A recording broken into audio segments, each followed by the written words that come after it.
What was that you said? You said that way, fuck the public? Is that what you said? No, I said I like public. As in, is that what you said? Yeah. I think you said fuck the public. I don't know. I mean, either way, it works. It's certainly a funnier way to start the live. Like, Chris is antagonistic to the audience. Boom. Fuck all of you. Happy 200th. Right. No, we were just discussing right before we went live that this is just a regular podcast recording that people who are not patrons get to watch. That's all this is. It's our 200th episode. It's just a regular podcast recording. So if there's some shenanigans that seems to be kind of behind the scenesy, that's why we're not cleaning this shit up. Fuck it. I mean, just we're doing it live. This is the deal. This is what our patrons get to watch a couple of times a week, if they so choose to get up at the crack of dawn to do so. Yeah, no. Also, the coughing, y'all. We can't do anything about that on the live because anything we do to like mute the microphone or whatever kind of fucks with our ability to record because it will screw up the timestamp on the recording software. So apologies in advance. Half of my state is on fire. Chris has got an allergy situation going on. There's going to be some sniffling, some coughing, some stuff like that. And, if you want, thanks, Brim Cheese. If you want an experience, a Divas experience that doesn't include phlegm, you're going to have to listen to the edited version of the podcast because I cut it all out there. So, okay.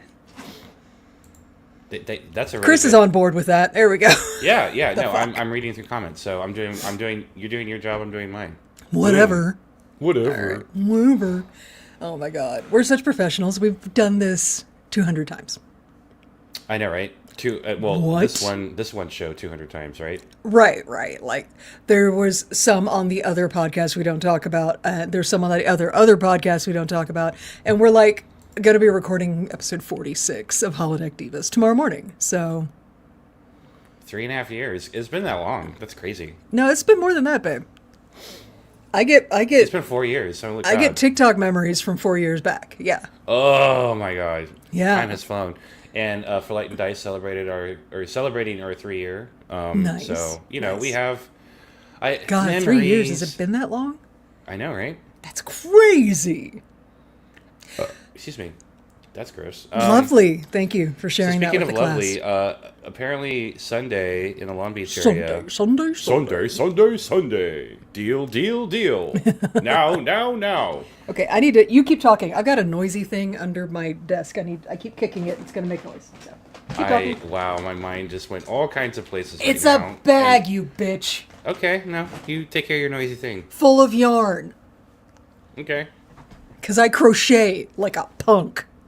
I love how you're coming at me like a gangster. I fucking crochet. You can't make crochet sound tough. You can't see it clearly because the lighting's not very good in here, but there's a blanket on the bed behind me. I made that shit. There's something on your desk that has like a skull face. It's kind of creepy. There's like a white face right behind you. That's a Sage Ventress. Oh, okay. That can stay. That's my what's the shit. My brain won't remember the word. The little backpacks have like characters on them. Oh yeah. My brain wants to call it a Funko Labubu, and that is not what it is. I should know this because they're everywhere in Disneyland. Yeah, it's a character back. It's a Sage Ventress. Yeah, I know what you're talking about. But she hangs out with my Batman because I feel like they are ideologically similar. But for a second, I thought, oh, Steph, there's somebody coming out of the shadow. No, and the cats have been kicked out. Thank you, Ash. Thank you, Ash. Loungefly, thank you. Not Funko Labubu. Funko Labubu. That's a great But I feel like name. in the same vein, of like characters and stuff. Well, Loungeflies have a little bit more utility. They are cool. I don't understand Labubus, so I like the. It's Beanie Babies. It's Beanie Baby with a demon face. Yeah, that's all. It's the modern day. And of course, right on time, Master and Mouse has released their own series of things you can hang off your belt. Obviously. Because enamel pins are so yesterday. Now we need new things. Oh no, they're keeping that too. I mean, obviously. Yeah. I just saw the layout of our screen, and it's just I've got Rick Moranis staring at me in horror. So like everything else is covered up. Briefly, hold on. What are you doing? What was that? With the screen. Oh, you were showing the people in the live what the screen is. It's not just us disgusting Rick Moranis, which I feel like that right there would be his reaction were he to watch today's episode. He's a nice guy, like a very, very nice guy. Yeah. And a very good person. Yes. So that's absolutely. the reaction. That's the reaction he has, not to us. He would never speak to us. My bandana is crooked and it's going to drive me crazy because I can't fix it in the camera because it's a mirror. I'm okay. So, It's just really on hot. Sunday in Long Beach, there's going to be Sunday. We're going back to that. Okay. Yeah. There's going to be it's on Horny Corner. There's an actual street or area that's called that, Horny Nice. Corner. Okay. But it's there's water. There's next to the ocean, I guess, and there's gays going to be floating in the water. Okay. And that's going to be a thing, I guess. So we're it's going like to do. bobbing for dick. Yeah, I'm hoping. Okay. Yeah. Are you going to be floating or are you going to be bobbing? So I don't have any floating things, so I need to get something. And hopefully both. To answer your question, I found some early 2000s WWE floating things where I can float on top of like older wrestlers. I'm like, can I get like Rhea Ripley? So you could be like floating in the Undertaker's lap? Yeah, and I'm Sting? Sting would be good. Ooh, have you seen Sting's facial hair? No, Heather, do this right now. Oh my God. Google Sting and recent photo, and you can. I'm going to clarify wrestler Sting. Yes. Recent photo. He has a little bit of facial hair on him now. I'm not Yeah. mad at it. Yeah. I think because he's extending the face paint down into Yeah. the beard, which I think Yeah. is just correct. Because like it's weird when there's like non-face paint stuff that pops out. Like the new look for the lead singer of Ghost right now is face paint and a half mask, so he finally doesn't have to wear that big prosthetic at concerts. So he paints the whole bottom of his face, but he leaves his ears. So he has these little human ears. It's odd. It's a choice. So I appreciate him extending it down into the facial hair.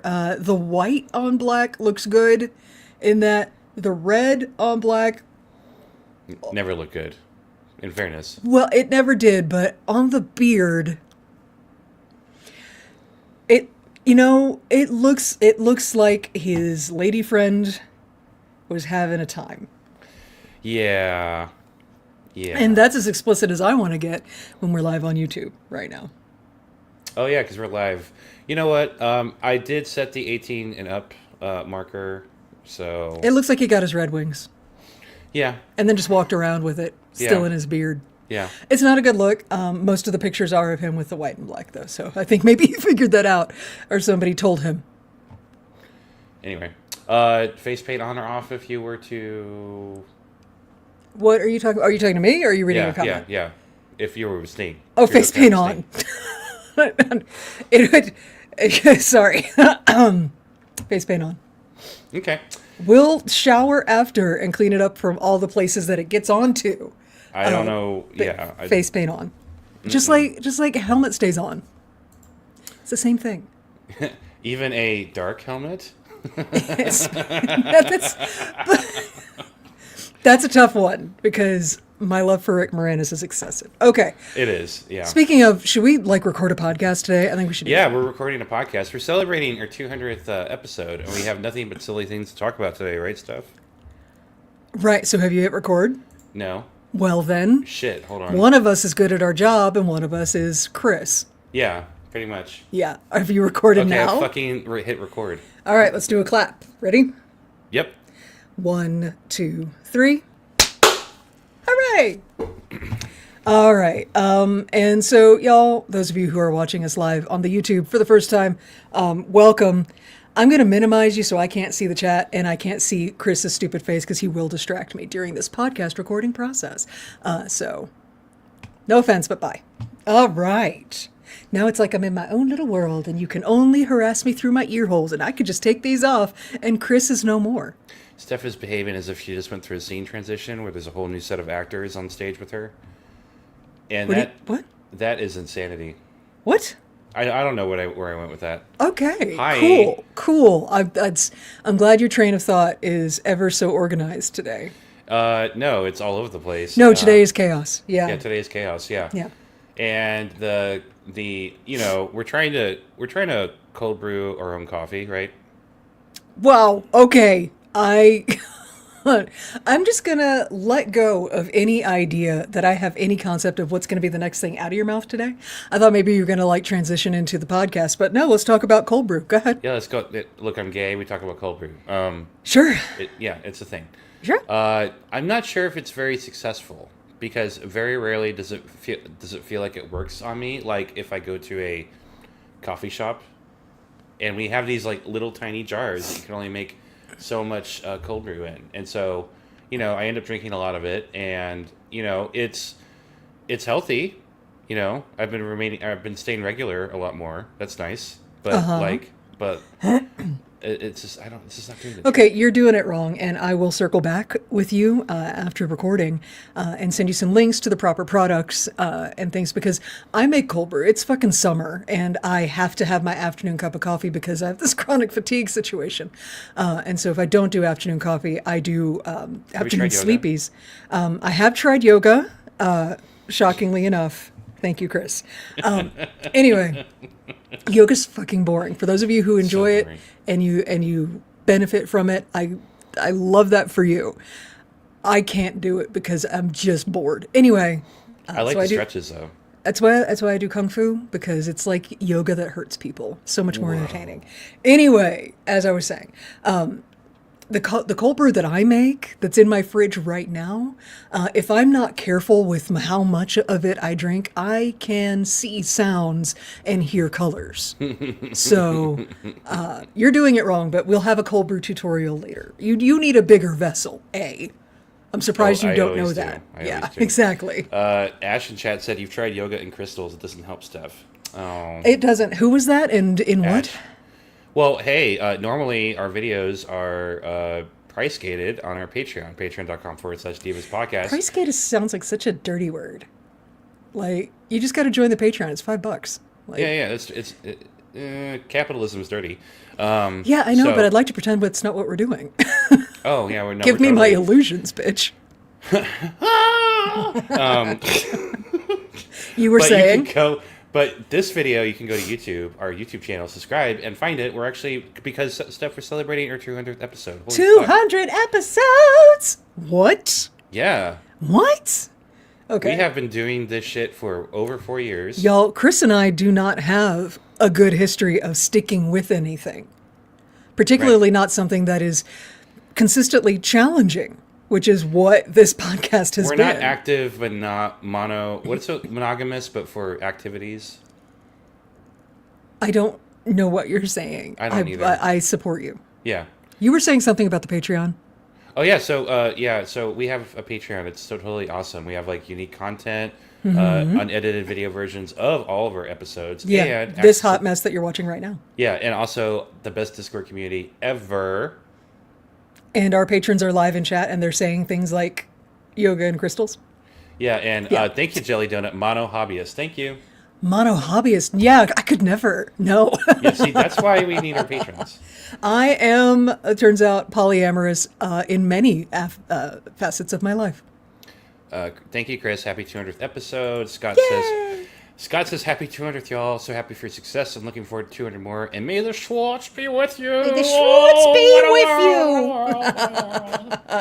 you. Okay, so let's intro the show, and then we'll get into like why we're here. Hold on. Okay, I'm ready. Oh my God. Okay, are you fine? What's happening? Let's do this. Okay. Because I'm going to try not to laugh. That's the hard part. Oh, well, think about Margaret Thatcher naked on a cold day. That makes me laugh because I'm a bad person. That's true. Sorry, I got nothing for you. Yeah. Because I also want to laugh. There's just that, you know what? We'll get into it. All right. Hey, everybody. Welcome back to Dark Side Divas, the podcast where a woman and a gay man express their opinions about Star Wars. My name is Stephanie. I'm the woman half of the show, and they shot my hair. Son of a bitch. Hey everybody, I'm Chris. I'm that homo, fathers, brothers, nephews, cousins, former roommate, sexual. And Steph, I hear she gives great helmet. Yeah. Imagine turning to my grandfather in the theater and saying, "What does he mean?" Nice. Oh, And he's like, baby. You'll learn when you're older." And boy, was he right. Hey. Hey, he just didn't think I would be the one giving great helmet. And there it is. There it is. Yeah.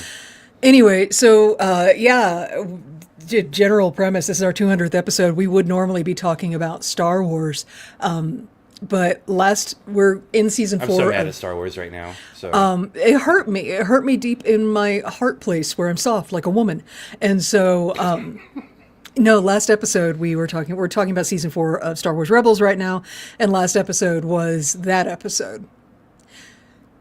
Yeah, it's episode's Jedi Knight. It's episode 10. And so it hurt us. And it happened to coincide directly with lining up with our 200th episode. So we decided to do what we do best in our daily lives, which is deflect from emotional pain with humor.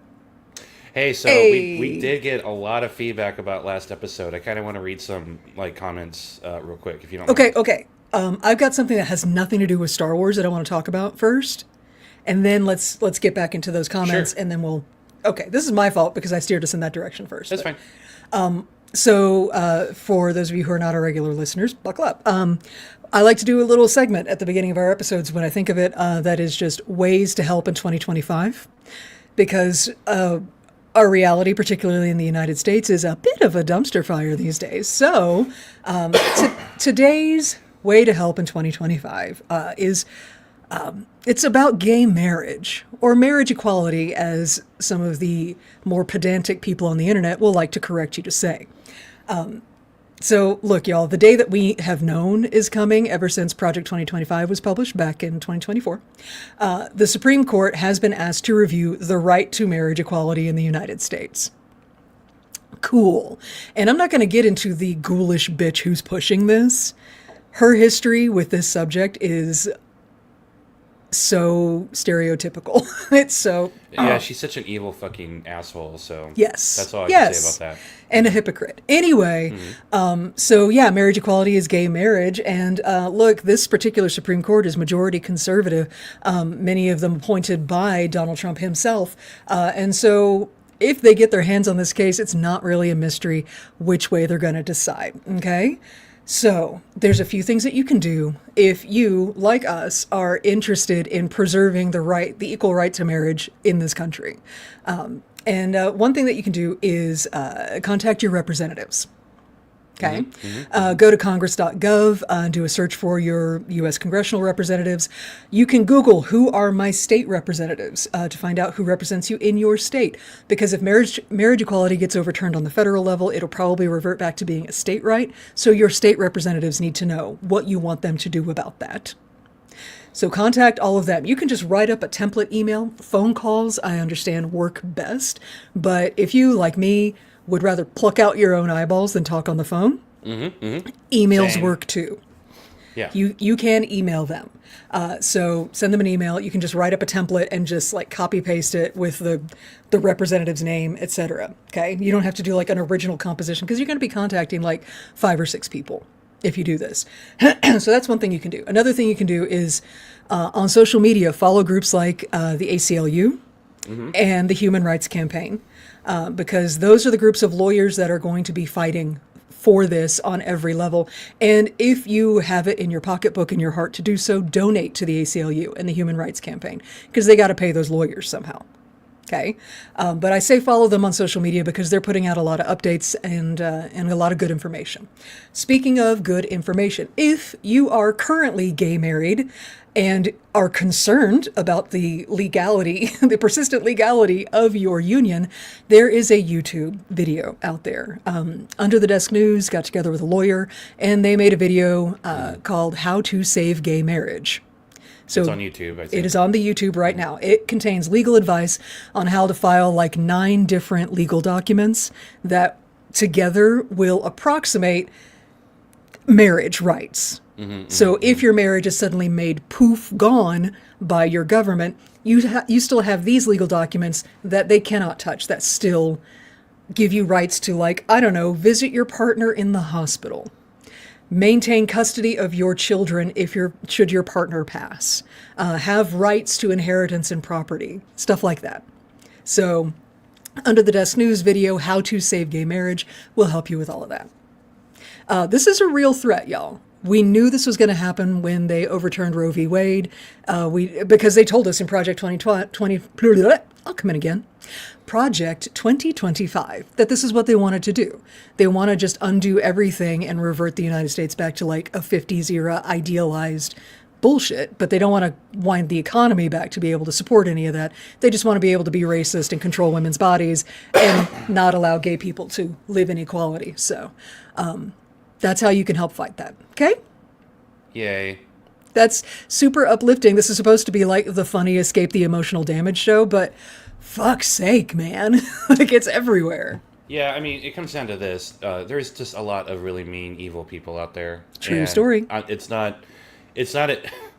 not judging somebody for being bad when they're doing bad things and saying bad things out loud and doing shit like this, right? You know, and my personal piece of advice, in addition to everything Steph just said, you know, I've been so fucking angry about this.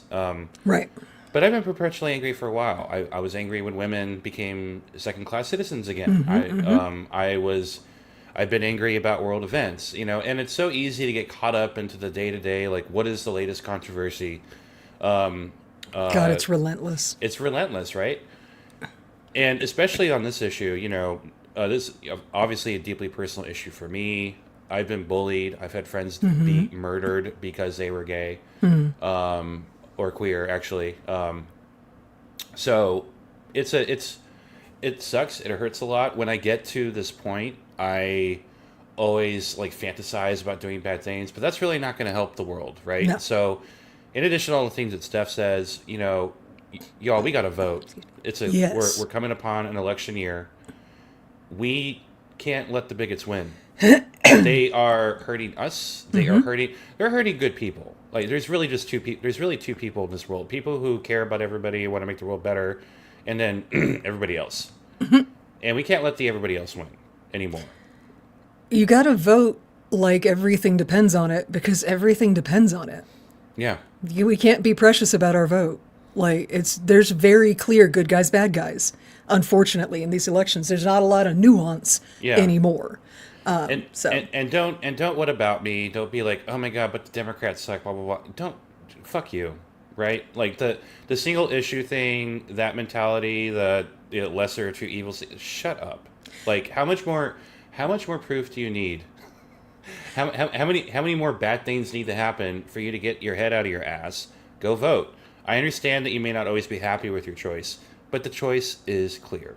We, at this point right now, where we're at with our politics and the state of the United States and the world in general, but the United States, we can't afford to be precious about it and be like, but I don't agree with absolutely everything that candidate said. We're not in a place politically where we can do nuance right now.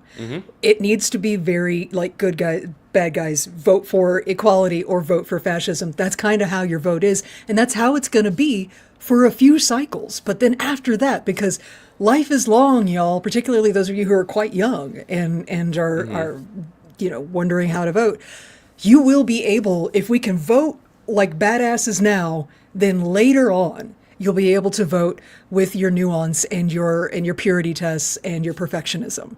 But right now, it really is just like Superman or Darkseid. Like, those are your choices. Yeah. You know, it's I don't know how else to put that.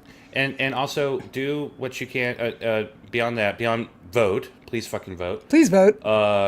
Protect yourself too. Take care of yourself. Self-care. Yes. Protect your peace. Get a therapist. I have informed a lot of friends this week, hey, I'm not going to talk to you for a couple of years because you chose to be a right-wing piece of shit. And I'm not even sure if a couple of years is enough time. You know, there is talk in my universe that I may be spending time during the holidays with people that are also right-wing. I don't think that'll be happening.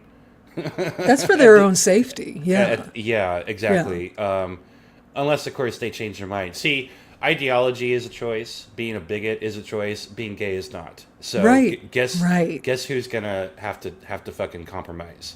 There you go. Yeah. Okay.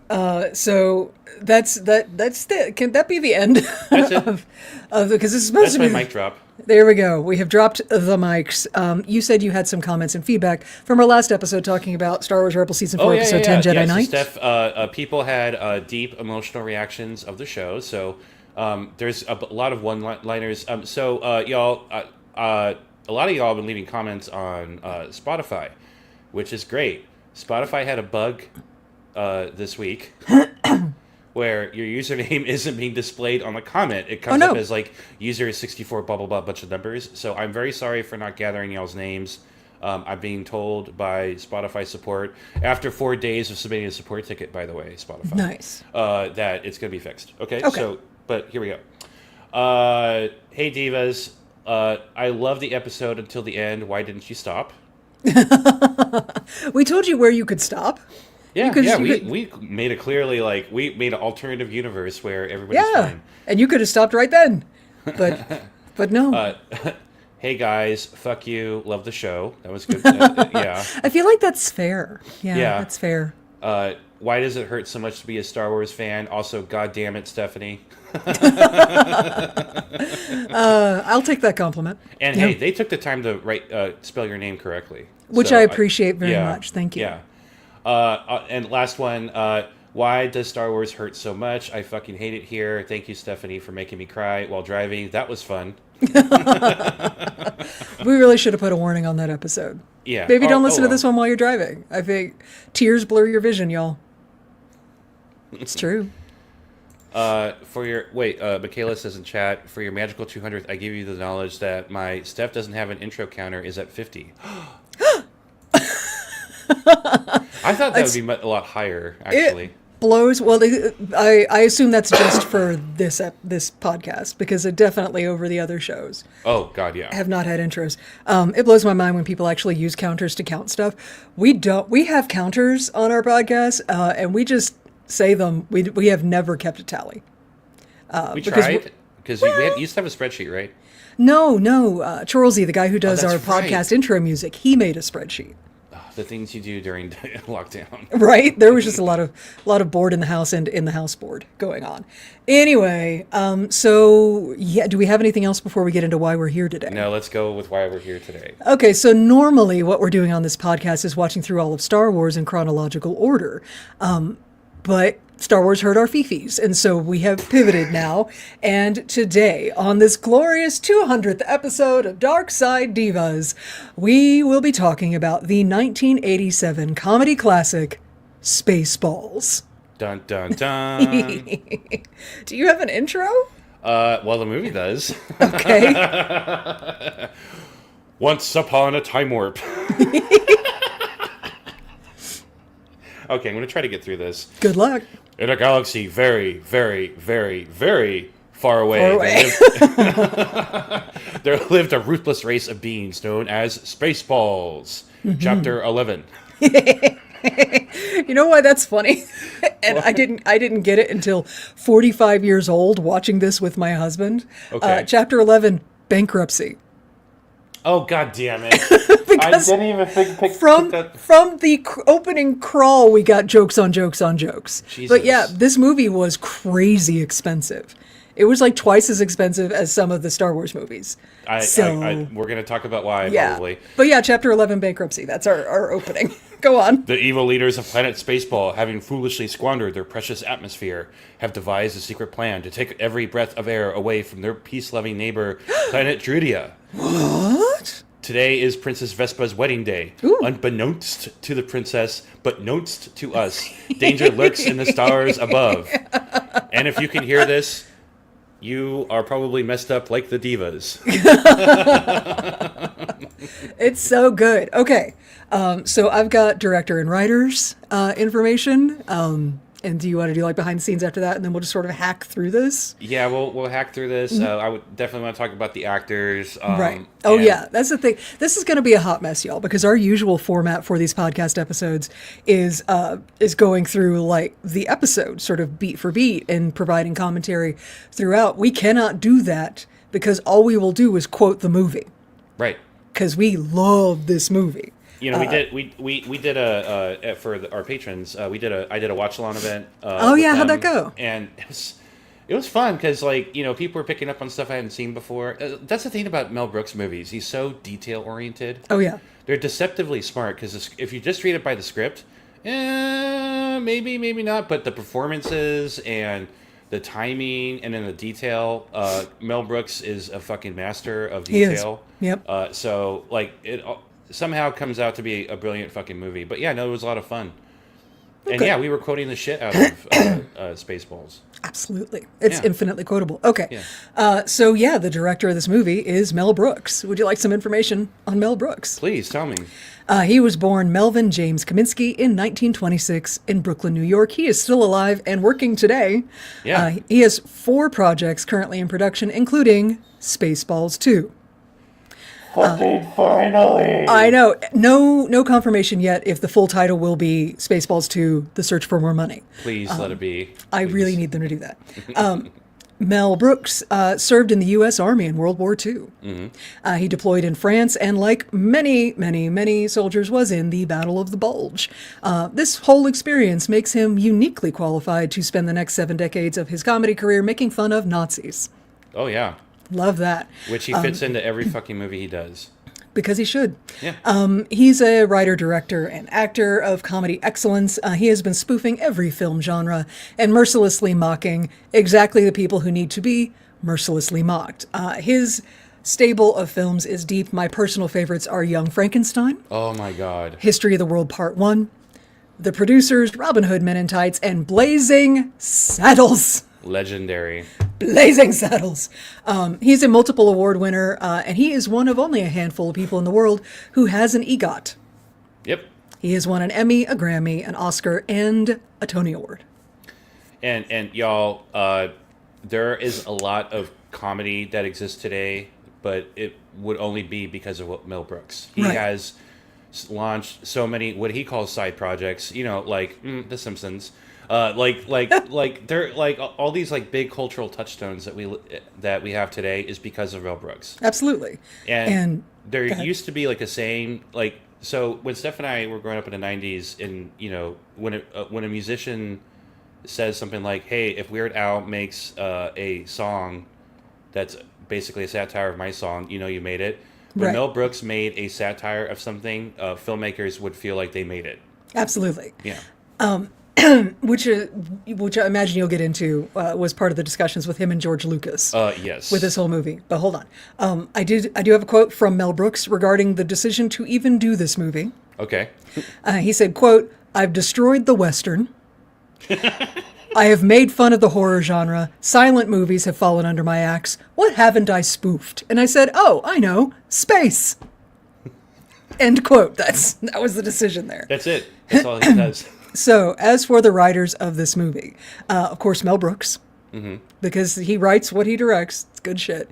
But he had a team with him as well. So, Thomas Meehan is one of the writers. He was also King Roland's aide, like in the pre-wedding scene. Born in 1929, passed away in 2017. Also a winner of multiple awards, Primetime Emmys from the 1960s. And he wrote the stage play book for the musical Annie. Oh my God, really? And so he is credited in the 1982, 1999, 2014, and 2021 film productions of Annie. Because he goes that far back in Broadway. He's a writer of multiple Tony Award shows, like the award shows themselves. Also, The Producers and Hairspray. I know.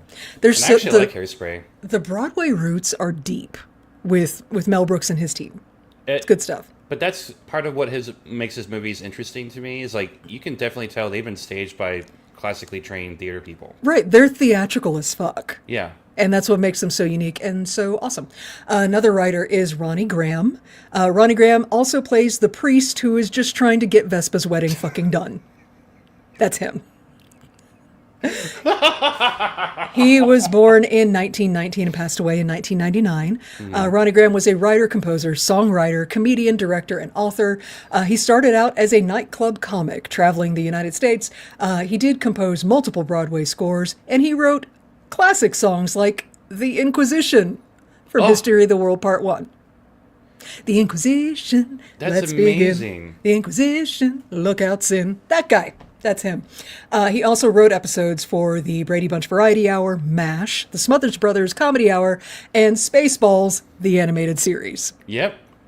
And Steph did not know there was an animated I series did not until this realize there was a Spaceballs, the animated series. Mm-hmm, We will talk more about that as I scroll through my notes.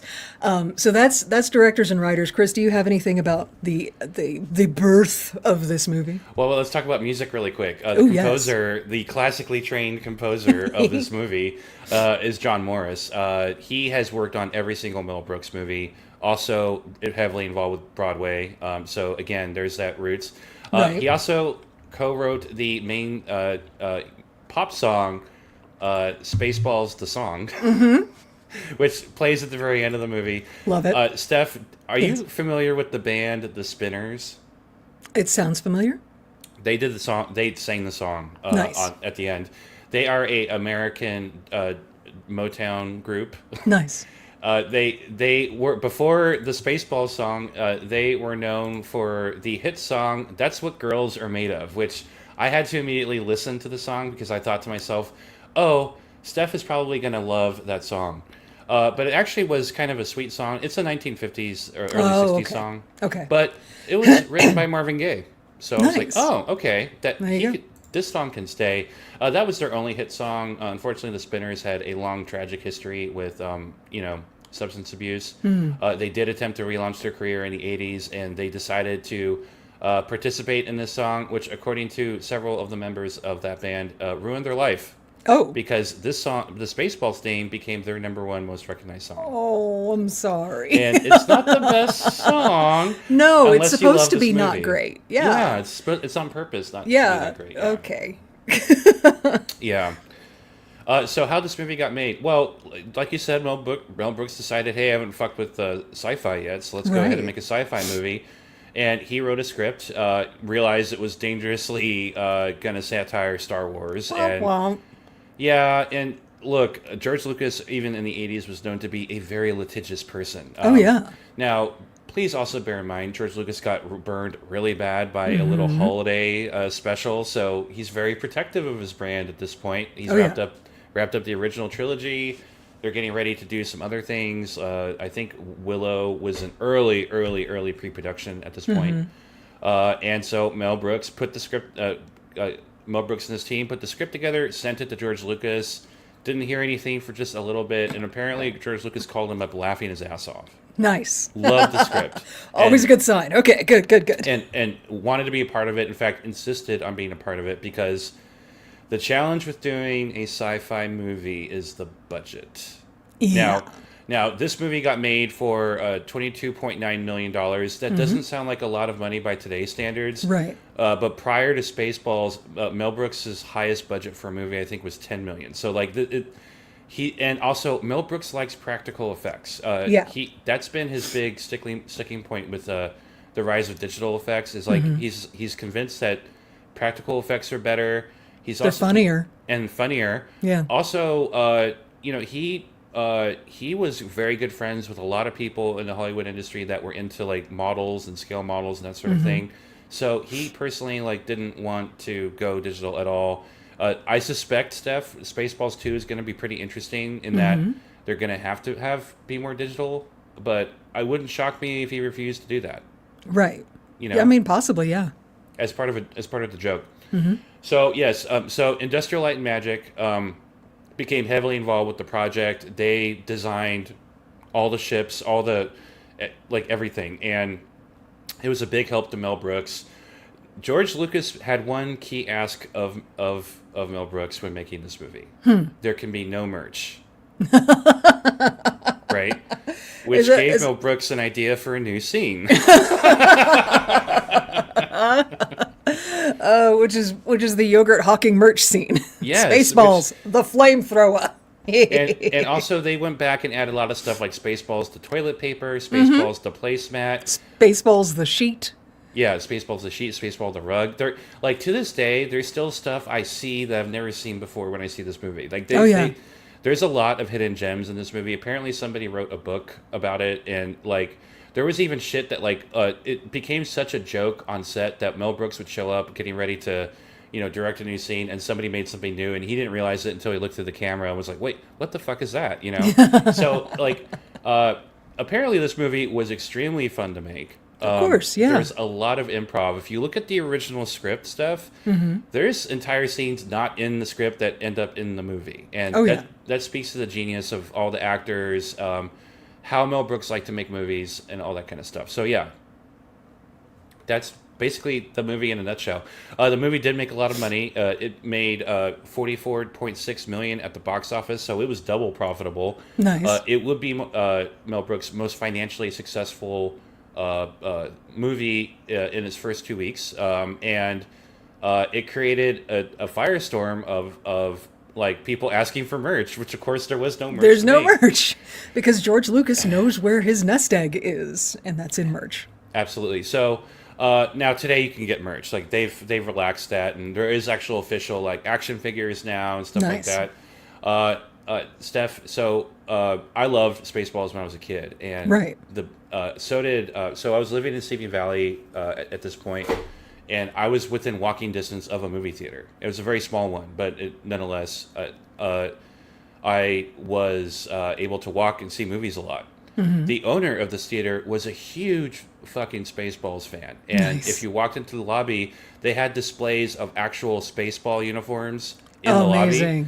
And so kids back in the day, you didn't know what movies were coming out unless it got put into like a magazine like Variety, and of course a little kid it would get published in the newspaper every week. Or get published in the newspaper. Like you don't know anything until there's a trailer, and the only way most of the time you can see a trailer way before the movie comes out is in the movies. So movie trailers didn't get played on TV until like a month before it got released. So like it's always a surprise when movies come out.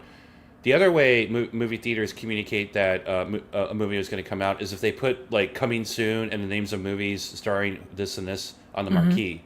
And for the longest time, when I would walk out and look up at the marquee, the owner put coming soon, Spaceballs 2, please make this movie.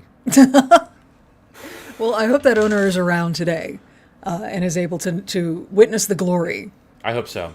Yeah, I know the movie theater did get bought out by a bigger brand, but like I don't know. I don't know if the owner's still around, but nonetheless, I'm very excited for the sequel. It's going to be awesome. They've got almost everybody, certainly everybody who's still alive. Yeah, because people were old. Well, people passed away. Things happened. Yeah. Okay, do we want to get into this? Yeah, how are we going to start, Steph? Well, let's start with when you were a kid. When you watched this movie as a kid, who was your favorite character? That changed. That's why I'm asking. So first of all, we didn't have access to trailers back then, y'all. There's no way I could have launched up and be like, what is Spaceballs, and see a trailer for it. Right. My grandfather took me to see this movie. I was a very young kid, and he saw, a spaceship. It's a sci-fi movie. Right. It is a sci-fi movie, but it's a spoof comedy movie. And they cuss a lot. And they make jokes, and my grandfather made a terrible mistake, right? So I got baked into your clay early. Shit. Right? So Barf was my favorite for me a long time. Kid me loved Barf. Yeah. Barf is the fucking best. But, look, Rick Moranis is if you ask me what my type of man is, it is Rick Moranis. It's Rick Moranis. I love a fucking nerdy boy. That makes me laugh. Nothing is hotter to me. And the sex be freaky. That's true. Yeah. But yeah, kid me loved Barf. Almost to the exclusion of everybody else. Absolutely loved Barf. But watching this again, because I haven't watched it in over a decade at least. Wow. And so, because, life happens. I got kids and shit. And so rewatching this the other night with my husband, Dark Helmet. Oh. Dark Helmet is my fucking favorite on so many levels, because I noticed things like that is a tight little bodysuit they got Rick Moranis in. He was a skinny little thing. He was built. Yeah. He's got little pecs going on in there. I'm not trying to make Rick Moranis sound comfortable. He's not going to hear this. But he was cute as a button.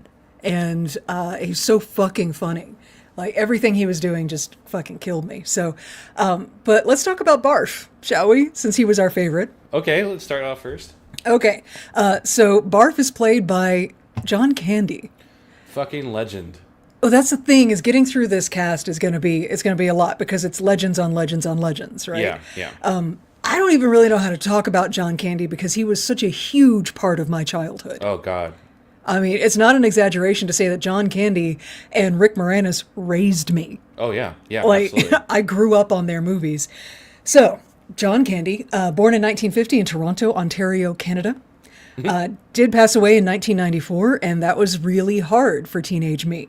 Oh, my God, yeah. It felt like a beloved uncle died. It was awful. Anyway, John Candy, during his wonderful life, was a theater kid in high school. And he did comedy and theater all around Canada. He got popular in Canada and the U.S. through Second City TV. Remember SCTV? Mm-hmm. It was kind of aired like on Nickelodeon, on Nick at Night. They would air SCTV kind of as a competition for Saturday Night Live. Yeah. Like it was the Canadian SNL. He was nominated for and won multiple primetime Emmys on SCTV, where he worked with Rick Moranis and other comedy greats like Eugene Levy, Martin Short, Catherine O'Hara, etc., etc., etc. Yeah, like if it weren't for this show or this production as well, like a lot of comedy legends that live today would not have made it. Right. This is where everybody got their start. And look, his resume is long. He did a lot. So here's just the stuff that was formative to young Stephanie. Okay. Heavy metal. It was maybe not formative in the best way, but there it is. Stripes, National Lampoon's Vacation, Follow That Bird. Oh my God. He was a security guard. Follow That Bird. Anyway, Little Shop of Horrors, where he played Weird Wink Wilkinson, the radio host. Oh my God. Love it. Anyway, also with Rick Moranis. He was in Planes, Trains, and Automobiles with Steve Martin, The Rescuers Down Under, God damn. Home Alone, Cool Runnings, and Uncle Buck, which is the movie that locked in his beloved uncle role in my life. Yeah. Uncle Buck was so good. I remember one of the first earliest movies where I cried was Home Alone, with that scene with him and Catherine O'Hara. By the way, how many times? I love how he works with the same people over and over again. Yeah, absolutely. You know? So. Yeah. It's this little cadre of comedians because they recommend each other for stuff. Yeah. Like John Candy's in this movie because Rick Moranis got the movie and he went, "Hey, Mel, I know a guy who would be amazing for Barf." Now, speaking of Barf, let's talk about his costume. Oh, girl. This costume took 3 people to operate. John Candy operated the tail. He had a hidden control in his paw. But each ear was controlled by 2 separate people, which is why they don't move at the same time. Yep. And I don't know why they did it that way. They just did. As for Barf's face, originally it was going to be like a full bulldog mask. Like his whole face was just going to be dog. But Mel Brooks said, quote, "If they're going to hide John Candy behind a mask, we might as well hire someone else for half the price." Yeah. Oh, which is funny. So yeah, they like there was like a muzzle. They took the mask off and then did like a muzzle piece, but that obscured him a little too much, and so they pared it down to just some makeup, the eye patch, and the ears. Yeah. Apparently, he hated the costume though because he wanted to be able to improv more, but he had to worry about the controls and the ears were uncomfortable to wear. So yeah. Yeah, no, it was. But he did have some say in the design because the way that that Barf's hair kind of looks rockabilly. Yeah. Like it curves over his ears and it goes into like the beginnings of a pompadour in the back. That was John Candy's idea. I love it. So I love him. Do you have any favorite Barf moments? Oh my God. I mean, I fucking love, and I forgot about this little detail because y'all, John Candy's such a good actor. He's so good. So underrated because I know like comedic actors never get their due, but here we recognize comedians as being geniuses. Well, comedy is so much harder than drama. Oh, so so much harder. If you can do comedy, you can kick the shit out of drama. It always makes me laugh, Steph, when I watch him trying to say, when he saves Princess Vespa, he goes down the ladder, and I'm like, is there air? I know, and I love that just from the jump, they're like, we do not give a fuck about space physics. Yeah. We're just going to climb down a ladder through some space now. And I can remember, like, this was the first joke that, like, I missed a lot of the movie because I was laughing for 5 minutes. I don't know why. It still makes me laugh thinking about it. But watching him come back up into the ship, and he's carrying all that luggage, and he keeps one strap of the luggage in his mouth. Like a dog would. And that's just such a good detail. That's by far my favorite. Like, just the way he talks about it just makes me laugh so much. It's so cute. Princess Vespa's matching luggage. Love it. I also love watching them go up the ladder where Dot is like, quit looking up my can. And they get up the opening into the Space Winnebago, which Eagle 5 being a Winnebago is the best depiction of the Millennium Falcon I've ever seen. Oh my God. The Millennium Falcon, by the time it was in Han Solo and Chewbacca's hands, was 100% just a fucking dirty, unkempt Winnebago. I did mean to talk about the vehicles. When do you want me to do that? In a second. Okay. So they're going up this ladder, and there's the one entrance back into the Winnebago, and I just look at this gigantic luggage he's carrying. It's not going to fit. No. There's no way it fits, but we just go with it. Anyway, go ahead and talk about the vehicles real quick. Yeah, so there are other characters in this movie, y'all, and I feel like the principal, like in Star Wars, how the Millennium Falcon is a character, the Death Star is a character, etc. The ships in this movie are certainly characters in themselves. So Eagle 5. Yes. A trusty spacecraft modeled after a 1986 Winnebago Chieftain 33. Mm-hmm. Yes, it's a parody of the Millennium Falcon. Despite being a motorhome, Lone Star insists on calling it a ship. Right. It has a hyperjet system, which the implication being that hyperjets are not that common on ships of this size, but we don't know because they don't ever fucking talk about it. Why would they? Yeah. We got jokes to do. Go, go, go. Yeah. There's some little touches in this ship. Of course, it's a mess because two boys are, and one of them's half dog, is just like all over the place. The scene where Barf is like eating out of a dog food bowl is just vile. I can't. Kid me thought it was hilarious, but adult me is like, yeah, so he's eating a potato casserole inside of that thing, but nice. When he eats that dog treat, that's a real dog treat. Yeah, dog treats are edible by humans. Yeah, but like, ooh, yeah. I've eaten one. It's gross. Don't ask why. Okay. By the way, product placement all over in this movie. The Milk Bones got sponsorship deals to help pay for the movie. Oh yeah. My favorite touch of Eagle 5 is that if you look inside of the main room, there is a Space Invaders pinball machine. Nice. Why? Because it's sci-fi. And why not? And why not? Yeah. Okay, the other character in this movie, it's also my favorite this model of all time. Spaceballs 1. It is, in real life, it is a 17-foot long model, which in the center legit actually spins around and transforms. The head part that they shoot is part of the actual model. The rest of it isn't. Amazing. Both Eagle 5 and Spaceballs 1 was created by Grant McCune. I'm sure I'm mispronouncing his name. He did a lot of the practical effects for Star Wars Episode 4, especially the Death Star. The Spaceballs 1 is the second largest model that ILM built up to this point. The biggest one being the surface of the Death Star. So Spaceballs 1, it is. I do not know how long it is. There's no information on that. Some people speculate it is 4 miles long. Okay, fine. Sure. It has torpedo tubes, blaster cannons, extremely powerful warning shots. It includes torture chambers, a circus, a mall, a zoo. Extremely powerful warning shots.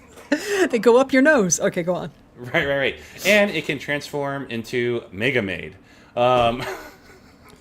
It also has a special speed mode, sublight, ludicrous speed, and ridiculous speed. Mm-hmm. They were not allowed to use hyperdrive or hyperspace. Right, because that's not their word. Right, but Mel Brooks also did not want to use it because he thought this was funny. Apparently, the ludicrous speed bit is Mel Brooks' favorite. It's a good bit.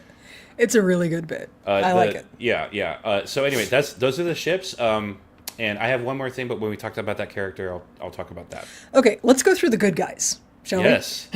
So we already talked about Barf. Let's talk about the captain of his ship, Lone Star.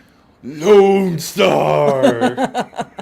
He's the only one that would dare give Dark Helmet the raspberry. I didn't get that joke for the longest time. Yeah, it's a raspberry. Yeah. That's what that is. Okay. So Lone Star is played by a very young, early in his career, Bill Pullman. Oh my God, he's so handsome. Now, I know, he's so fucking dreamy. Bill Pullman was not the original choice for Lone Star. Oh, really? I found speculation that James Caan was originally picked. As in Sonny from The Godfather. Yeah. He was the author in Misery. Yeah, I think A, he would have been very serious. But B, James Caan was struggling a lot with addiction at the time, and wow. the studio assessed that he would be too expensive to insure. So Mel Brooks, Mel Brooks saw the Danny DeVito, Bette Midler film Ruthless People, in which Bill Pullman has a small role, and then he saw a play production of a show called Barabbas that Bill Pullman was starring in, and just loved the guy. And so that's how Bill Pullman ended up in this movie. So, Bill Pullman, some stats real quick. Born in 1953, he's got a bachelor's and master's degrees in theater. And he is a glorious silver daddy still working today. My God. He's so hot, you guys. He aged well, and I feel like being a good person will do that for you. Yeah, he was half the reason why I saw the Independence Day soundtrack, sequel, because I saw him with a white beard and was like, I'm in. Yeah. Uh-huh. Yeah. Anyway, Spaceballs is Bill Pullman's third credited job ever. Wow, I didn't realize it was that early. Yeah, he did one episode of Cagney and Lacey, and again, Ruthless People. What? That's it. Since then, he's done, a lot. So, highlights. He was in Lost Highway, a David Lynch movie. It has a good soundtrack. It's like, that was my first David Lynch movie ever to watch. And Ooh, I think that, Dune was my favorite. It is. Not my favorite, but my first. Arguably his most confusing. Anyway, he's also in Newsies, A League of Their Own. He is Dottie's husband, Bob. Right. Comes home from the war. He's also in While You Were Sleeping, which is legitimately my favorite romantic comedy. It's him and Sandra Bullock. It's good. I love it. Go watch it. He's also in Lake Placid, which is my favorite dark comedy. It's good. I love it. Go watch it. I love that one. That's the one with Betty White, right? It's the one where Betty White is feeding a giant crocodile, and she cusses a lot. That's when I learned Betty White was a dirty birdie. She's so dirty. Okay. He also is in Titan AE, The Grudge, The Equalizers 1 and 2, and he has played the President of the United States multiple times. He is President Dale Gilchrist in the TV show 1600 Penn, and of course, President Thomas J. Whitmore in all of the Independence Day movies and games. Yeah, a fighter pilot turned president, genius. That makes total sense. Sure, why not? It's better than a fucking reality TV show host. Anyway, so the look of Lone Star. Hold on. I got lost in my notes because there are a lot. So George Lucas specifically requested that Lone Star not look like Han Solo. Uh-huh. So Mel Brooks was like, okay, I'll dress him like Indiana Jones instead. Sure. And that's why he has the hat and the jacket. He's Indiana Jones. That's the spoof there. Love it. Okay. I think next good guy. You ready? You want to move on to the next good guy? Oh, what's your favorite Lone Star scene? Shit. I like the Schwartz fight. Same. With Dark Helmet. No, it's so his legitimate confusion when Dark Helmet is like, I am your father's brother's cousin's blah-diddy blah blah blah. Well, what does that make us? Absolutely nothing. And then they fight, and it's just, he's so in the moment. Because like Rick Moranis, he's got the face mask down. So the only one who's conveying like the emotion and the intensity of this battle is Bill Pullman. He's got the only visible face in this scene. And he's in it.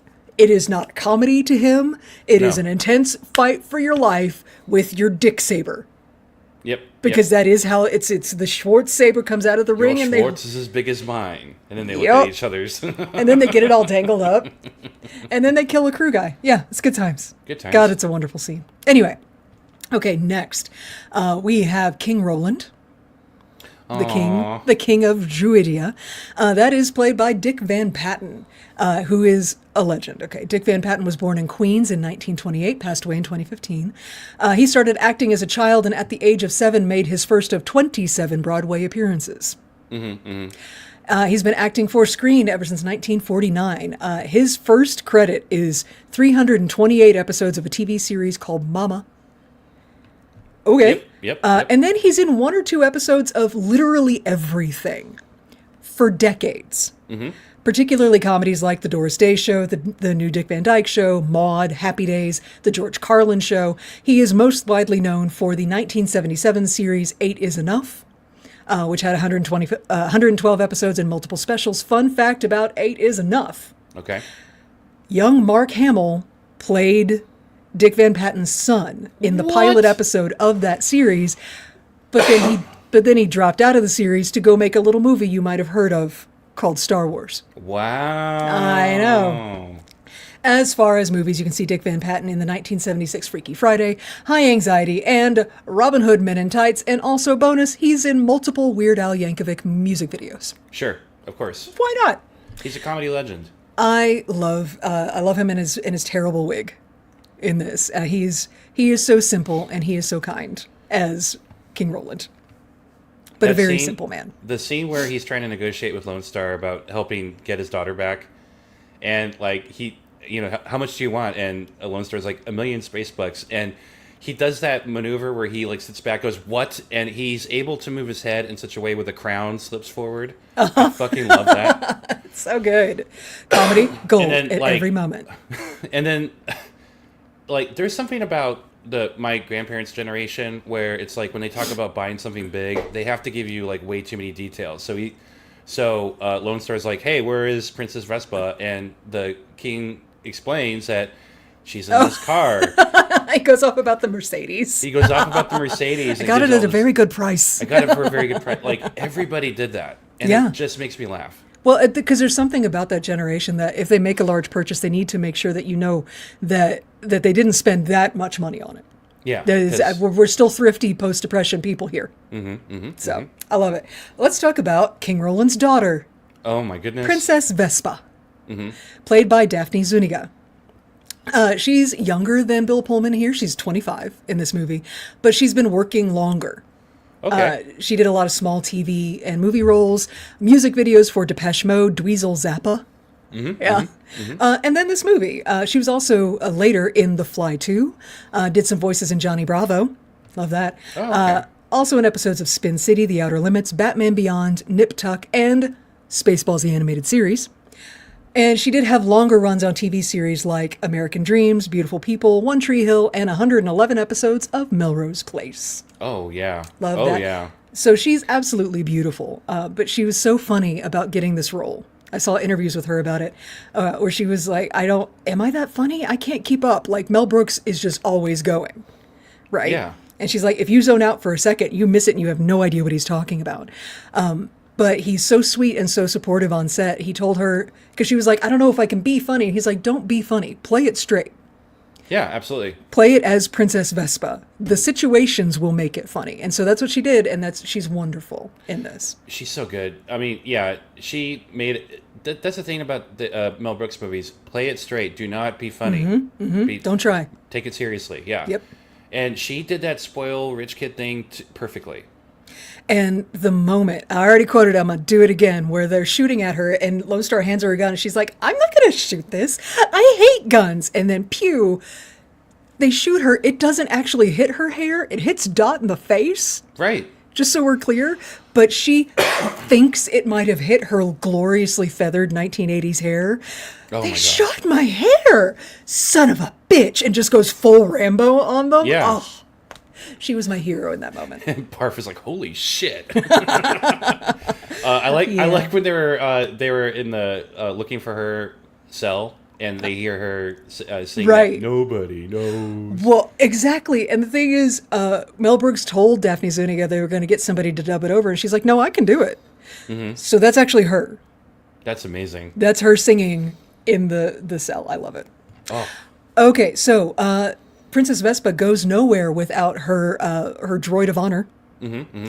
Dot Matrix is the character's name. Now, back in the day, kids, oh my God. if you wanted to print something onto paper that was on your computer, before LaserJet, before inkjet, we had dot matrix. And the sound of a dot matrix, I'll come in again. The sound of a dot matrix printer is unmistakable if you grew up from that era. And it just prints like little dots and stuff. It wasn't great quality, but it worked. So that's why it was an F. That's her name.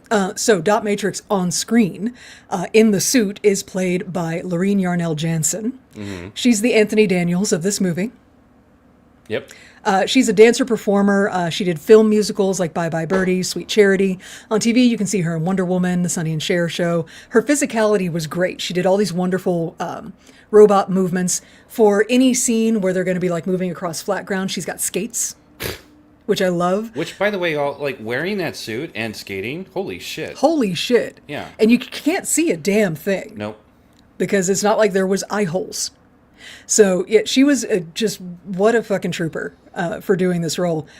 When they were going across the desert, she had just flat shoes on. There was no skates, obviously. But while she had all the physicality down perfect, her voice wasn't really comedy enough for it. So, post-production, after the movie, they basically did a Darth Vader, David Prowse, James Earl Jones on her. Yeah. So after production, they came back with Mel Brooks reached out to a lady he knew by the name of Joan Rivers to come and do the voice. Joan Rivers, because that's her name. Joan Rivers had no idea what the movie was about. Nope. She just got handed a script and did the voiceover and wrote some jokes for it. It was a paycheck. Yep. And that's the thing about Joan Rivers. Okay, she's legendary, y'all. Sometimes controversial, definitely, absolutely mercenary. She's fantastic in her own way. Talk show host, comedian, actress, and writer. Born in Brooklyn, New York in 1933, passed away in 2014. She came up in comedy alongside guys like George Carlin and Richard Pryor. Johnny Carson was her mentor for a while, and she went on to become the first woman to host a late-night talk show in 1986. Yep. And her trademark line was, "Can we talk?" Yep. Which is why that's one of the first things we hear Dot say. She's absolutely fucking everywhere in American media. Our listeners, who are much younger, probably know her best as the blonde talk show host cameo in Iron Man 3. Right. Most of her career, honestly, I was going through her resume, she plays herself. Oh yeah, because she wanted to be a serious actor. She tried so hard, but you know, Joan Rivers is naturally funny. Like, she opens her mouth and starts talking. She makes people laugh, and you know, she always thought that stand-up comedians, mostly men. You know, why can't a woman do it? And you know, women stand-up comedians are always expected to be super nice and kind. Not Joan. And Joan was like, that is bullshit, because like you said, she's seen George Carlin, who is not nice. Right. She's like, why can't women do that? And so yeah, her stand-up comedy is fucking offensive as fuck. Yes. And I love her for it, because she was called the Queen of Mean for a reason. Yeah, she was bold. She was a trailblazer for women in comedy, for sure. And for better or worse. And she hated the concept of celebrity in terms of that, like, you know, she had a lot of friends that got big in Hollywood, and then their personality changed, and they cared about what everybody thought of them. And and Joan Rivers was always like, what the fuck? You're still the same person. Stop thinking so highly of yourself. Right. And that's why she was so fucking mean. Yes. She could not stand any celebrity that like took themselves too seriously, and she tore them down for it. She used her talk shows because she had the late night show, and she had the Joan Rivers show, which was a daytime Emmy Award winning talk show. Yes. And she used it to humble people. And honestly, that's why a lot of people tuned in. So yeah, that's also why she wasn't liked very much in Hollywood. No, not at all. No. Yeah. Okay, I got one more person from the Good Guys roster that just needs a quick shout out. Okay. Prince Valium. Y'all, the gag here, of course, he's sleepy, right? And that's because Valium was very popular in the 80s as a sleep aid. And in fact, it was a common joke to be told, hey, I got a date with Prince Valium, means I'm going to go take a sleeping pill and take a nap. So that's why Prince Valium is here yawning his way through this. Prince Valium is played by Jim J. Bullock. I recognize him from Alf. Yeah. He was an Alf. He was also the voice of Queer Duck. Right. Remember the cartoon Queer Duck? Yeah. Oh my He's God. the voice of Queer Duck. He was openly gay a long time before a lot of people were openly gay. I didn't know he was gay until I did my research. Yeah. Yeah. Well, I mean, okay. I say openly. It was an open secret. Right. Like, he was as openly gay as you get in the 80s and 90s. Because there's no way he's not. Right. But he co-hosted the Jim J and Tammy Faye show with ex-televangelical LGBT icon Tammy Faye Messner. Oh my God. Love her. Okay. So that's, and Prince Valium, every time he yawns, makes me giggle. So, good for him. It took me the longest time to realize that the scene at the end, the second wedding at the end, looking behind him, because he's wearing this like terrible blonde wig. Yes. And in fact, there's a trivia bit I found where it's like the original wig he was going to wear looked too nice, and Mel Brooks was like, no, we can't have that. And they purposely got a bad wig to put on him. But the problem was that they were going to put a similar wig on his family in the second wedding shot. Right. So they had to redo all the wigs and get Oh, no. bad wigs for all of them too. So Because there's like 5 people in the row that all have this like Dutch boy bob haircut. yes, and Yeah. like one of them's literally wearing a wig of straw. Nice. Yeah. Nice. It's there's so much, like, this movie holds up on every rewatch because you'll see something new every time. Love it. We do have another good guy. That's Yogurt, who is of course the Yoda stand-in in this movie, played by Mel Brooks. Oh my God, poor Mel Brooks. So Right, like this process. Oh my God. he said that I was reading that he said the makeup, he wore a lot of makeup, y'all. If you Yeah. haven't seen this movie, it gave him a very, very bad rash. He is an older man at this point, and he's on his knees for hours filming. Like, Right, even with the knee pads, it hurt. oh yeah, the commitment he had for this character was incredible. And of course, you know, the merchandise scene. Merchandising. Merchandising. I love it. I love Spaceballs the doll, and he pulls the little string. May the Schwartz be with you. And I wanted, as a kid, I badly wanted Spaceballs the flamethrower. Turns Yeah. out, not available. That's probably all for the best, honestly.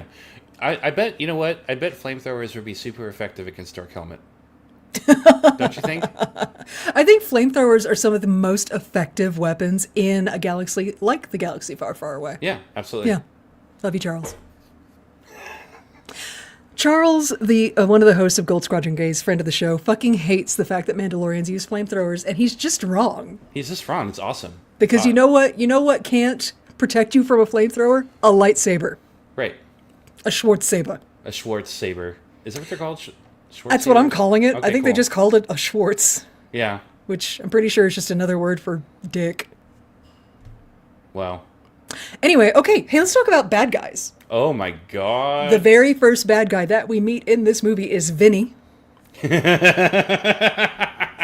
Vinny is played by Rudy DeLuca. If you go through his resume, he is that guy, but only if you watch Mel Brooks movies. He's in all of them. Yeah. Yeah.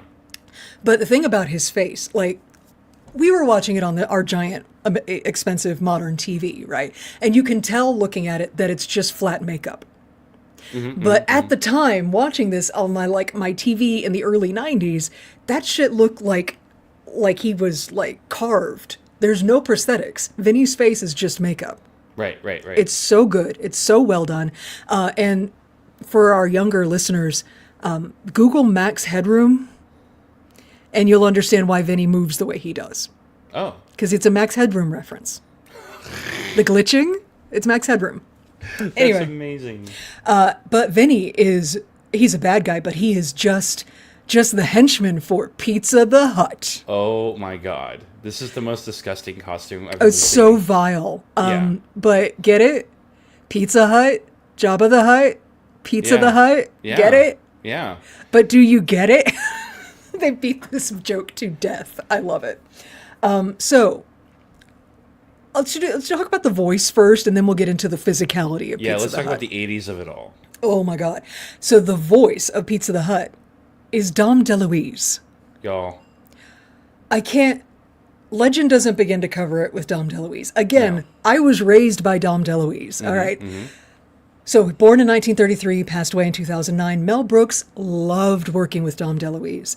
Anytime that he had Dom DeLuise in a movie, he always had to add 1 or 2 days to the shooting schedule to allow for everybody falling apart laughing. Oh, yeah.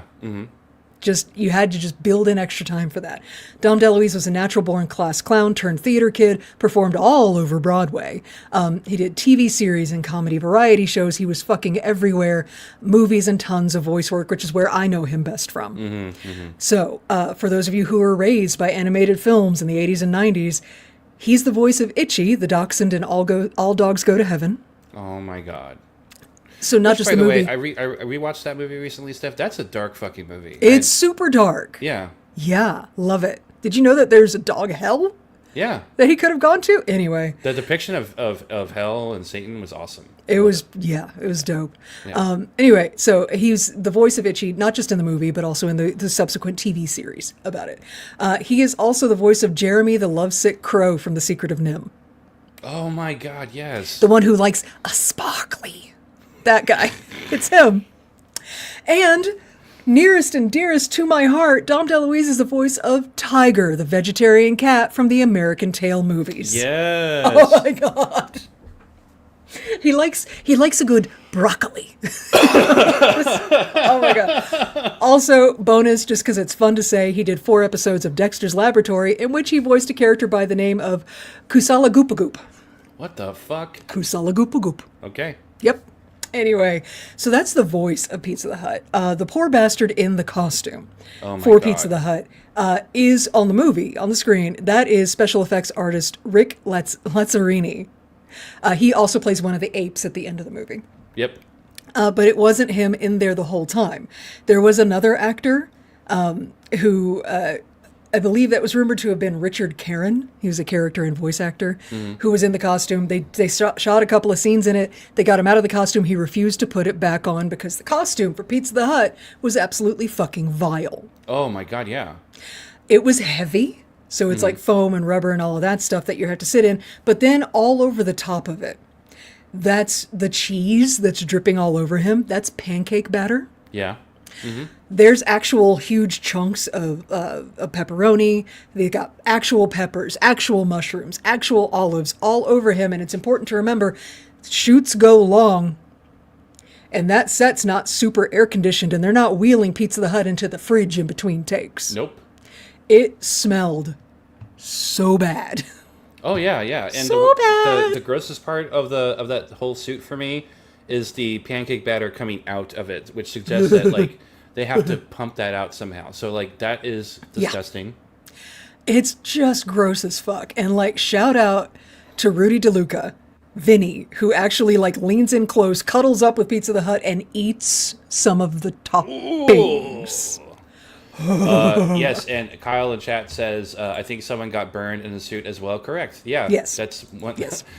Steph, there was originally plans to have more Pizza the Hut scenes, but they cut it.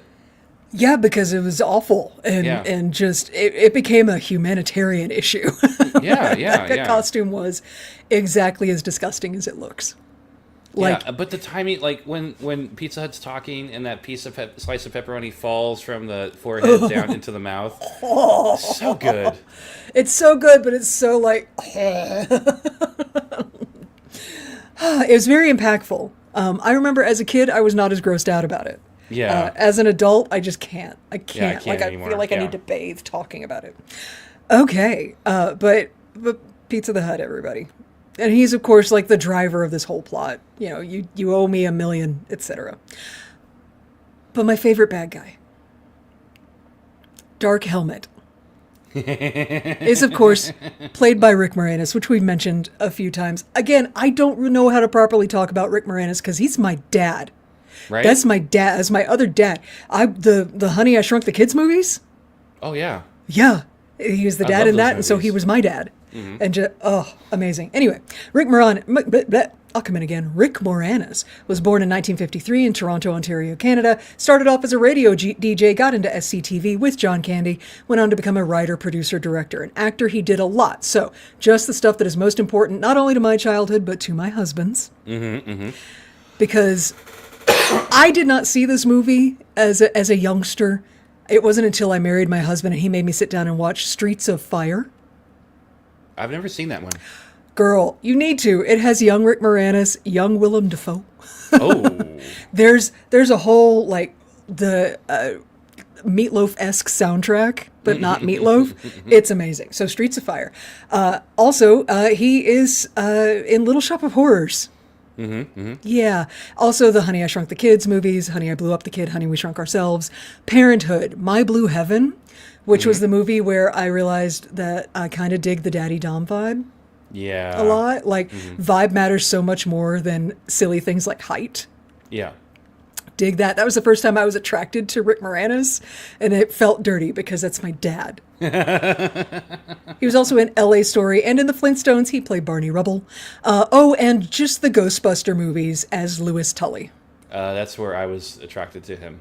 Because again, really? I like I love you. Actually, seeing him as Dark Helmet, like, did it for me too. Well, yeah, that was formative, but then you see him as Louis Tully. Lord. He's so good. Well, and I love the romance between him and Janine. That's good stuff. So, Chris, do you have a favorite Dark Helmet moment? I mean, the whole fucking movie. I mean, my whole list of favorite moments is Dark Helmet moments. So yeah. I was reading the scene where they go into ludicrous speed and he's flying up in the air and he's making that scream. They had to do a lot of takes of that because the way that he yelled and screamed broke everyone on set. The doll scene I didn't know was completely improv. Totally improv, not even in the script. Like, how did they get props to throw together some fairly accurate dolls? Yeah. Fucking crazy. But yeah, when he's playing with the dolls and then he gets caught by Colonel Sanders. What's wrong, Colonel Sanders? Chicken. Anyway. But by far my favorite scene, and my favorite scene in the movie, and also one of my favorite scenes in comedy in general, when they decide they're trying to figure out where the good guys went, and they have to. Colonel Sanders is like, "Well, we have new technology where it's instant cassette," and they do the whole "when is now" that whole scene. Right, where they go over to Mr. Rental. Yeah. And what I love about Mr. Rental is that it's got all of Mel Brooks movies in it. Plus Friday the 13th and Rocky, but like with a dozen sequels. Like it goes up to like Rocky 14. Yeah. So love that. Yes. But yeah, they do that whole bit and it's so fucking good. Where it's like, what the hell am I looking at? When does this happen in the movie? Now. You're looking at now, sir. Everything that happens now is happening now. What happened to then? We passed then. When? Just now. Like, so fucking brilliant. I saw an interview with Mel Brooks where he was particularly proud of that bit. Oh, and so he good. should be. Every time they break the fourth wall in this movie fucking kills me. There's that when during the Schwartz battle when they get the crew, like the guy with the boom mic gets killed. Yeah. Or when they're chasing the good guys and they catch the stunt doubles. With the Hitler Vespa. Yes. With the giant cigar. Love it. Love it. Dark Helmet is like, it's Rick Moranis. Here's the thing. I saw a quote from Mel Brooks saying, hold on, let me get to it. Saying that he doesn't like to eat lunch with the actors because they are, as he says, quote, they are animals, as you know. End quote. But he made an exception because people like Rick Moranis, John Candy, all of this cast, they were just so fucking lovely. Yeah. And he just cannot sing Rick Moranis' praises enough. He was such a generous, funny, kind actor to work with. And I fucking love that. Rick Moranis did semi-retire. He stepped away from acting in 1997 following the death of his wife. He stepped away from acting to take care of his kids. Super admirable. I love that. He is coming back. He's coming out of retirement officially, because he actually did a recently like some kind of a commercial thing. Mm-hmm. But he is officially coming out of retirement. He swore he would never do a Spaceballs sequel movie, but apparently he read the script of Spaceballs 2. He's like, I'm doing it. I'm coming out of retirement.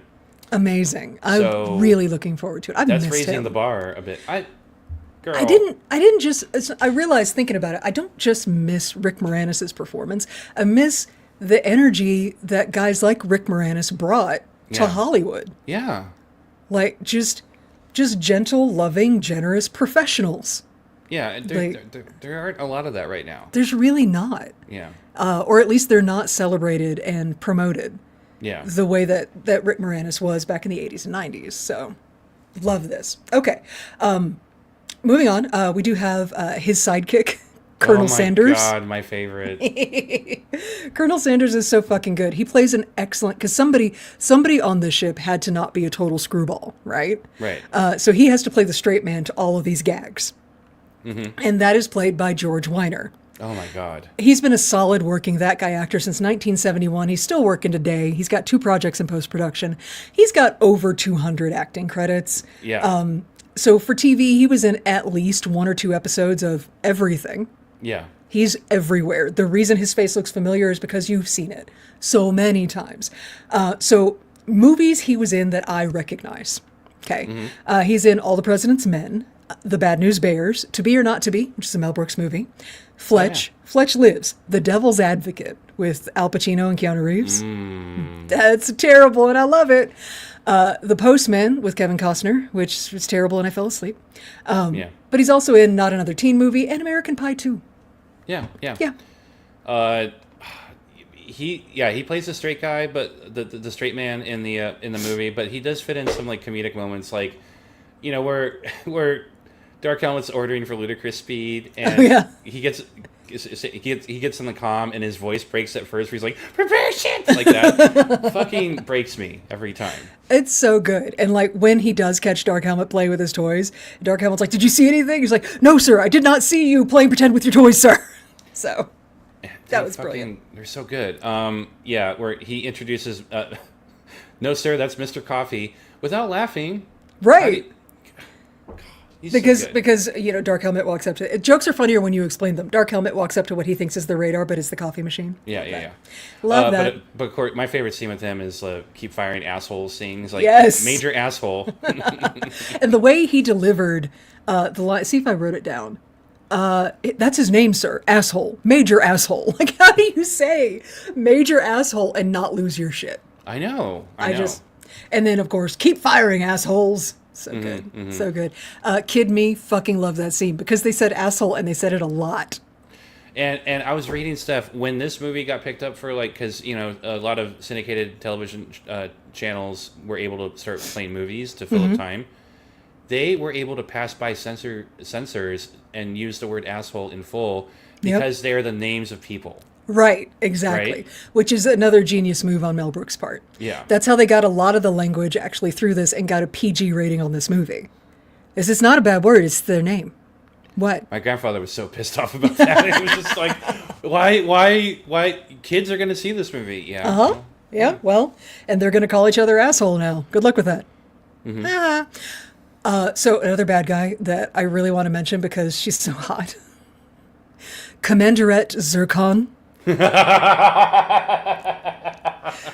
one who pops up on the screen while President Scroob is peeing. And he's like, "I told you to never call me on this wall." And then she totally takes a look. Yeah. How 80s is her look, her hair? Oh, like, it is total, like with the shoulder pads and everything. Oh, yeah. And the hair and the sort of frosted makeup look. She is absolutely like serving all of the power bitch 1980s vibes, which is so hot.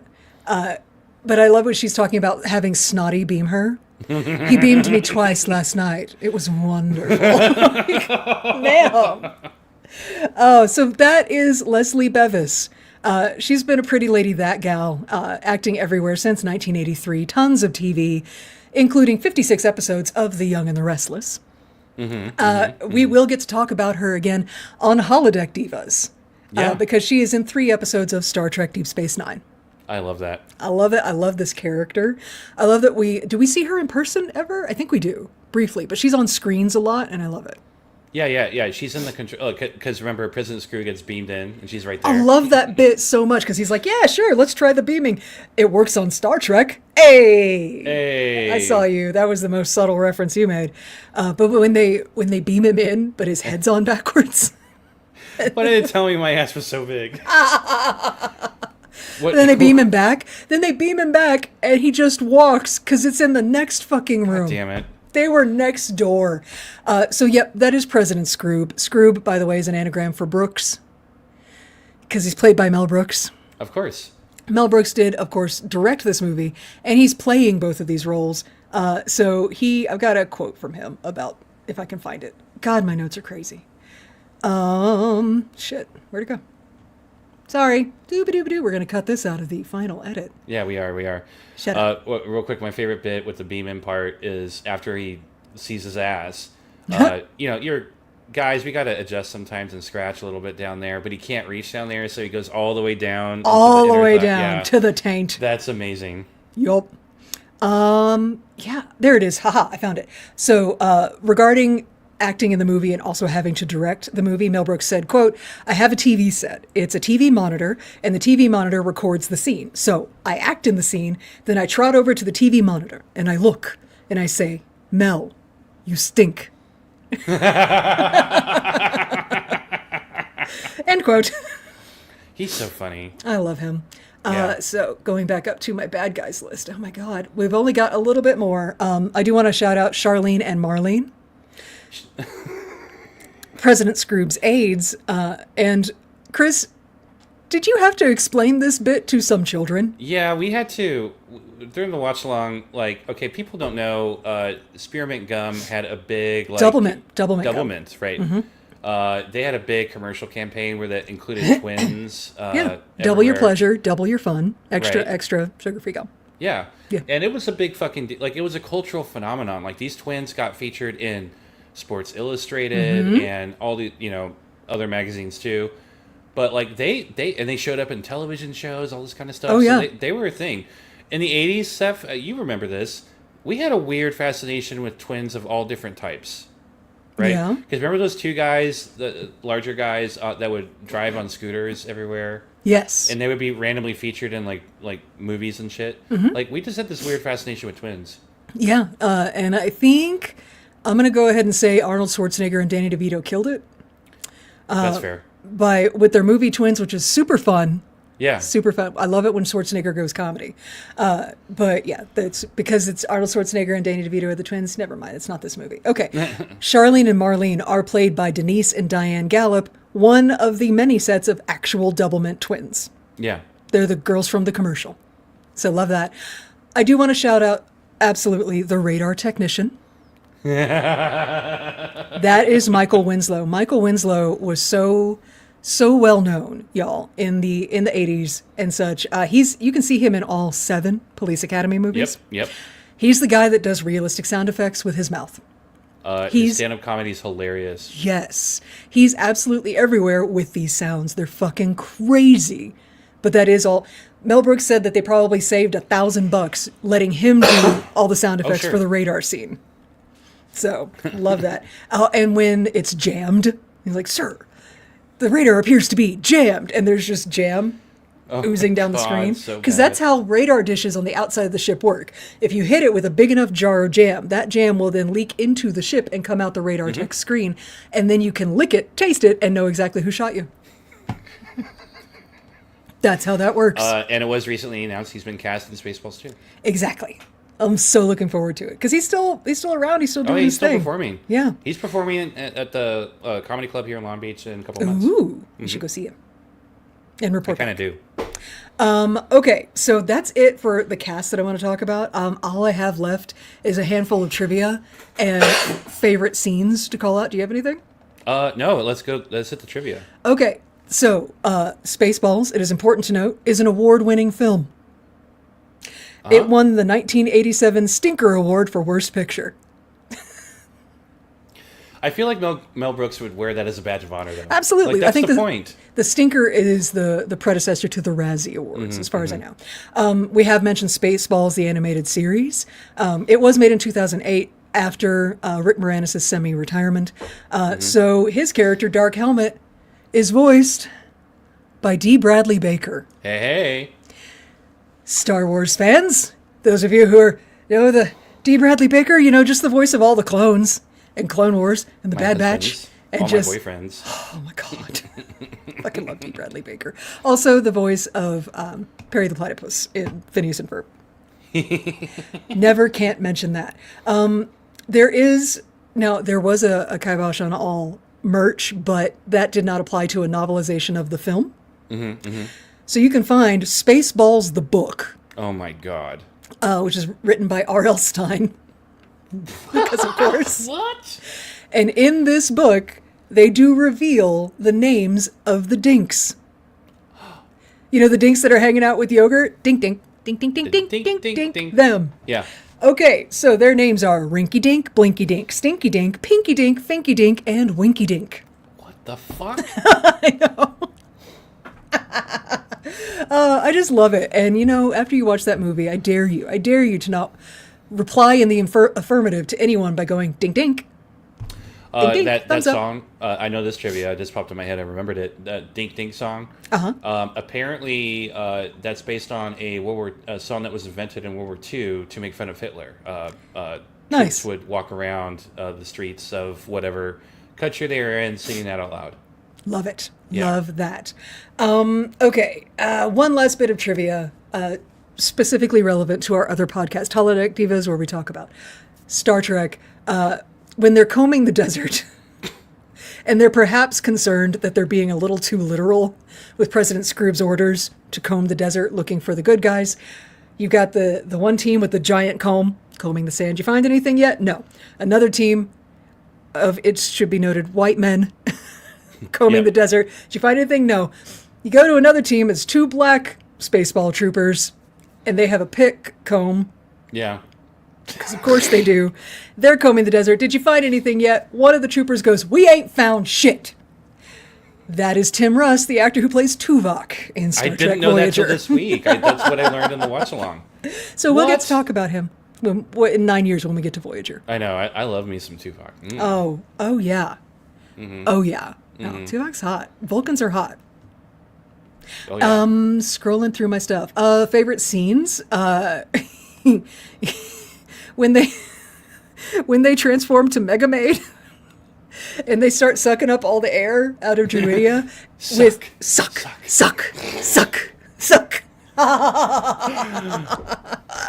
I love it. By the way, sucking all of the snow up off the mountain was directly a dig on Paramount Studio. Yeah. Because that's the Paramount Studios logo. But I love the suck scene. But one thing we have to mention, cannot get out of this without mentioning, the diner at the end. Oh my Towards the God. end. The Millennium Falcon is there. Yeah. That was a George Lucas approved cameo appearance of the Millennium Falcon in the parking lot. And yes, it feels appropriate. It feels like Han and Chewie would stop at a place like this all the time. I feel like Han and Chewie would walk in, see Lone Star and barf and go, "Oh, fuck this," and walk out. Yeah, yeah, true. I feel like they have beef. Mm-hmm. Oh, yeah. Because Barf is, the reason Barf is a Mog, which is a man/dog, is because Chewbacca, it was inspired by George Lucas's dog, Indiana. Oh my God, that's right. Which is where Indiana Jones gets his name, by the way. That is so funny. Have you heard the theory about Spaceballs being canon, by the way? No? Tell me. Yeah, so I need to look out for this, but apparently there is another ship model on this diner platform that was similar to some kind of like crashed ship that was seen on the cool witch planet in the Ahsoka show that they travel to in the other galaxy. Apparently there was wreckage of something or a shape of something that was similar. Okay. So a lot of Star Wars fans on Reddit were like, "Oh my God, what if in this other galaxy that's where the Spaceballs are?" And so there's this whole conspiracy around. Oh my God! So the Spaceballs galaxy is actually the distant galaxy where Thrawn and the space whales and Ezra get sent to. Get the fuck out because he's like, "Fuck this place." The fucking Spaceballs are there. That's legit. Yeah, that's legit. But there's also the argument to be made that this is Star Wars canon because the Millennium Falcon's right there. Right. So, you know what? Let's just go with that. Yeah, Spaceballs is canon. There you go. And y'all, if you go to the Star Wars night at Disneyland, so they have a rule where you cannot wear a mask. So and people like to cosplay, but that cuts out like a shit ton of costumes. So like you can't be Stormtrooper, Mandalorian, Clone Trooper, etc. So what people do because there's no mask, is they'll dress up as Spaceballs. So you will always see people in Spaceballs costumes, both the Spaceball Commando outfits and because it's just a big ball. and technicians. Yeah, it's great. I love it.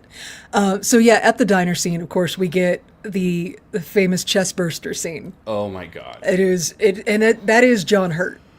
That is the guy in the original Alien movie who had the chest burster pop out of his chest in the middle of fucking dinner in Alien. No, not again. Right, and so. The thing is John Hurt agreed to do a brief walk-on cameo. He did not realize until he got to the set that it was going to be the whole ass chest burster scene. That's amazing. They snuck that in on him. And then the genius of having the chest burster put on a little hat, have a little cane, and do "Hello, my baby, hello, my honey," all the way off. Oh my God. Comedy gold. Oh God, yeah. Fucking brilliant. And what's funny is, Steph, I had not seen Alien when I saw this movie, so I didn't understand that reference at all. So my grandfather wanted to do something fucked up to me, and he was like, "You want to see the movie that inspired that?" Yeah, I was like 6. Oh no, Grandpa. Yeah. Well, Scar. bear in mind, I was allowed to watch Nightmare on Elm Street movies when I was like 3. So right. The 80s was a different time. Oh yeah. I definitely watched Alien and Nightmare on Elm Street in 5th grade. Oh yeah, easily. Yeah. Yeah, that gave me nightmares. Thanks. I was also listening to Me So Horny with my friends. So yeah. 2 Live Crew, baby. Anyway, I have one final note. that Lucas and I noticed while we were watching this movie. Mm-hmm. And I just want to put this out there for the Star Wars community. Just let it be known that Episode 1, The Phantom Menace, copied Spaceballs. What? Because they have Princess Vespa on the Eagle 5. Mm-hmm. But they had to kick on the fucking hyperjet rockets to get away from the Spaceballs. And they ran out of fuel. And so then when they ran out of fuel, they had to go land on a desert planet.